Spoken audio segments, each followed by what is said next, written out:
Wedding anniversary అమ్మ నాన్న.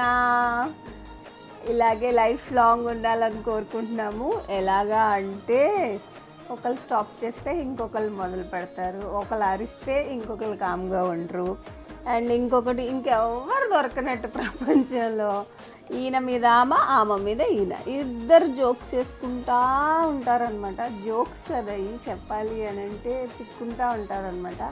ఆ తిట్లు ఆగవు, వాళ్ళిద్దరూ ఆగి సైలెంట్గా ఉన్నారనుకోండి మనకి టెన్షన్ వచ్చేస్తుంది అనమాట, ఏమైపోతుందా ఏంటా అనేసి. సో అందుకని వాళ్ళని అలా తిట్టుకుంటూ ఉంటాం, మేము ఎవరి రూమ్లో వాళ్ళు నవ్వుకుంటూ ఉంటాము. అదే సరే హ్యాపీ అనిపిస్తుంది అనమాట. ఎనీవే ఈరోజు మేము చేసుకున్న స్పెషల్స్ ఏంటంటే రెగ్యులర్గా మనమే కేక్స్ చేస్తే బాగోదని బయట నుంచి కేక్ తీసుకొని వచ్చాం. ఎందుకు అది కూడా ఏంటంటే ఐస్ క్రీమ్ తినాలని ఉంది. ఇక్కడ బిర్యానీ, నెక్స్ట్ పెరుగు chutney, chicken curry, salad, sambar.